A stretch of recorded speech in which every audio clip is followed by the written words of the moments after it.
Everybody, आज हम start करने जा रहे हैं आपका नया लेक्चर। क्वेश्चन का नाम है एक्सप्लेन सोशल रिस्पॉन्सिबिलिटी। सामाजिक जवाबदारी किसको हम बोलेंगे। तो स्टार्ट करते हैं कि भाई सोशल रिस्पॉन्सिबिलिटी कैसे तरीके से निभानी है। तो फर्स्ट वन पॉइंट है हमारा objective of social responsibility. Okay, तो सामाजिक जवाबदारी का हेतु, यानी कि अगर कोई भी बिजनेस होगा तो उसको कंपल्सरीली सोशल रिस्पॉन्सिबिलिटी फुलफ़िल करनी पड़ेगी। अगर वो सोशल रिस्पॉन्सिबिलिटी नहीं निभाएगा तो वो बिजनेस सोसाइटी में नहीं ग्रोन अप कर पाएगा, यानी कि नहीं चल पाएगा। ओके, तो देखते हैं objectives of social responsibility. It has become necessary for the business के लिए ज़रूरी है to be aware of the interest यानी कि हित of the different groups of society. तो समाज में अलग अलग टाइप के लोग रहते हैं। Just for example share holder, creditors, customers, employees. तो सभी के हित को ध्यान में रख के चलना है। बिकॉज ऑफ, कारण क्या है, तो कंज्यूमर्स अवेयरनेस, अभी जो कंज्यूमर उपभोक्ता है उनमें अवेयरनेस यानी कि जागृति, अलर्टनेस ज़्यादा आ गई है। स्टेट्स रिस्ट्रिक्शंस, ओके, तो जो स्टेट्स होते हैं, राज्य, उनके भी रिस्ट्रिक्शंस यानी कि नियंत्रण ज़्यादा हो गए हैं। कंज्यूमर्स एजुकेशन, अभी जो ग्राहक है वो भी पढ़े लिखे हो चुके हैं, तो इसी वजह से भी थोड़ा ध्यान रखना पड़ेगा। क्रेडिटर्स, लेनदार, government etcetera are associated with business unit. सभी लोग बिजनेस यूनिट के साथ कनेक्टेड होते हैं। And this different groups have a different interest with business. तो सभी लोगों का अलग अलग इंटरेस्ट होता है। Just for example, shareholder चाहता है उसको अच्छा डिविडेंड मिले, एम्प्लॉय यही चाहते हैं कि उनको अच्छी सैलरी मिले, कस्टमर यही चाहता है कि उनको अच्छी गुड्स एंड सर्विसेज वो भी रिजनेबल दामों में मिले, यानी कि सभी का इंटरेस्ट अलग अलग है। It is necessary to take care of the interest of the different groups। तो सभी के इंटरेस्ट को ध्यान में लेके चलना होगा कंपनी को, बिजनेस को। The business has to abide यानी कि फॉलो अप करना। ओके, ऑबे यानी कि पालन करना भी आप लिख सकते हो, ऑबे भी लिख सकते हो। The business has to abide by maintenance of environment. Okay, तो एनवायरनमेंट का मेंटेनेंस, पर्यावरणनी जाळवणी।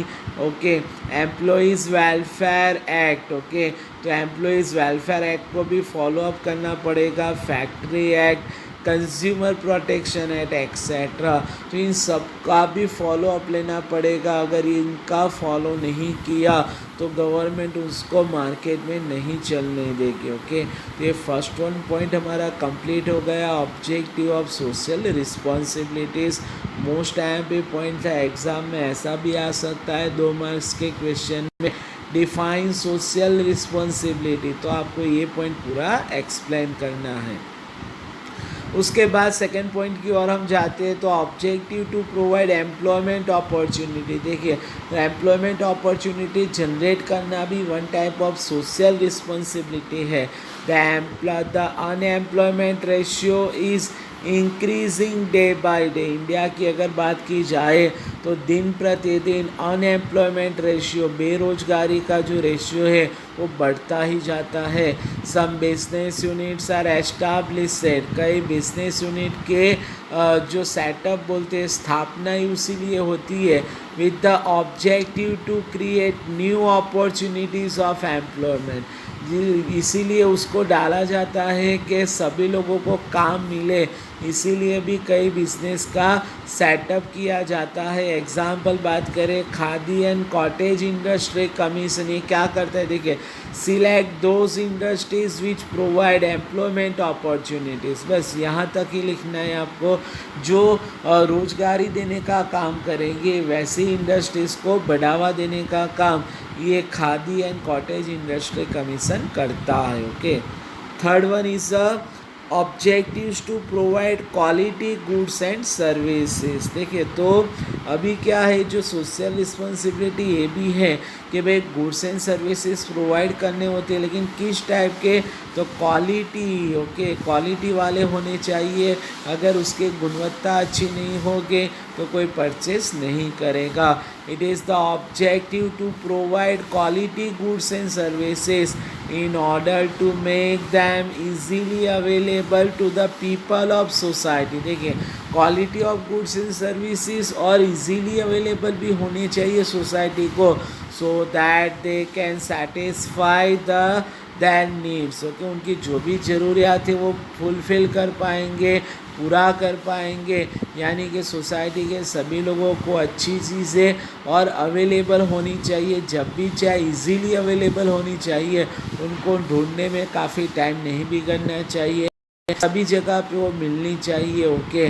The units manufacturing spices use in cooking, देखिए स्पाइसेस मसाले जो यूज़ होते हैं कुकिंग में, cold drinks, food products have to maintain the standard of high quality. देखिए जो खाद्य पदार्थ होते हैं उसमें काफ़ी अच्छी क्वालिटी मेंटेन करनी पड़ती है, क्योंकि ये हमारी डेली रूटीन यूज़ है, तो ये तो हमारे खाने में आती है सारी चीज़ें, तो इनकी क्वालिटी अच्छी रखना वो भी one type of social objectives of business हो गया है। चलिए नया पॉइंट है objective to adopt fair trade practices, यानी कि अच्छे काम करना, अच्छी नीति, अच्छी पॉलिसी एडॉप्ट करना भी, तो जो ख़राब नीति है वो एडॉप्ट नहीं करनी चाहिए। तो देखते हैं कौन सी रॉन्ग पॉलिसी है। तो ब्लैक मार्केटिंग ऑफ प्रोडक्ट्स, यानी कि ब्लैक मार्केटिंग यानी कि जो आपकी चीज़ें होगी गोडाउन में, आप उसको स्टोर करके फिर अच्छे दामों में, जब उसकी आर्टिफिशियल शॉर्टेज क्रिएट हो जाए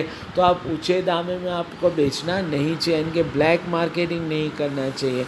एक्यूमुलेशन ऑफ अ गुड्स, यानी कि स्टोर नहीं करना चाहिए गुड्स, जैसे ही आपके गोडाउन में पड़ा है, डिमांड हो उसके हिसाब से सबको देते जाओ। मिसलीडिंग एडवर्टाइजमेंट, रॉन्ग एडवर्टाइजमेंट, दिखावा मत करो। अब गुड्स अच्छा है ऐसा, अगर वो ख़राब है तो ख़राब, आप ऐसा मत बोलो कि ये गुड्स लेने से इतना फ़ायदा हो जाएगा, मेरी गारंटी, आप ले जाओ, तो ऐसा नहीं करना चाहिए। रॉन्ग एडवर्टाइजमेंट नहीं दिखानी चाहिए पब्लिक को भी। Etcetera unfair practices in business, तो ये नहीं करना चाहिए। कई बार ऐसा होता है कि भाई कोल्ड ड्रिंक्स पी के लोग ऊपर से छलांग लगाते हैं और बोलते हैं भाई डर के आगे जीत है, लेकिन मैं तो बोलता हूँ डर के आगे मौत है, ओके। तो मैं बात करता हूँ कि भाई जो एडवर्टाइजिंग दिखाते हैं कि भाई ये पी लो ये हो जाएगा, ये कर लो आपकी बॉडी बन जाएगी, ऐसा कुछ नहीं होता है, misleading advertisement, okay.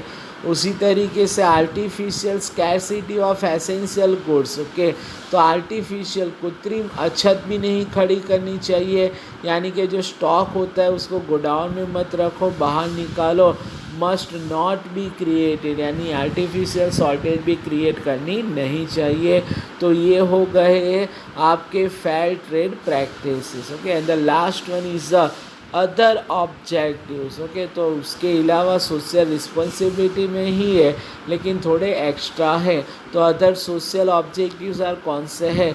To establish special identity in society, समाज में एक अच्छी इमेज भी करनी चाहिए बिजनेस को, कि भाई हाँ, जस्ट फॉर एग्ज़ाम्पल अभी देखा जाए तो रिलायंस की इमेज काफ़ी अच्छी है सोसाइटी में, तो आपको भी अपने बिजनेस की एक अच्छी इमेज बनानी चाहिए।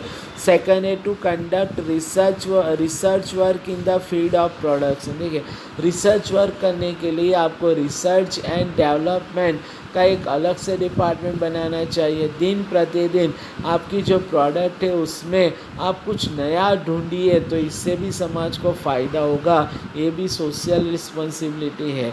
To be helpful in the economic development of the nations and to cooperate with the government for the same. देखिए तो नेशंस को भी आपको गवर्नमेंट को कोऑपरेट करना चाहिए, और नेशंस का इकोनॉमिक डेवलपमेंट हो उसी तरीके के ही काम करने चाहिए। To provide various incentives to the employees, तो एम्प्लॉयज़ को अलग टाइप के इंसेंटिव देने चाहिए, जैसे एग्जांपल ट्रांसपोर्टेशन, मेडिकल। अगर एम्प्लॉयज़ अच्छे ज़्यादा प्रॉफिट कर रही हो कंपनी, तो उनको घर के लिए कुछ फर्नीचर लाना हो या फिर दिवाली बोनस, तो इसके लिए भी आप इंसेंटिव्स दे सकते हो।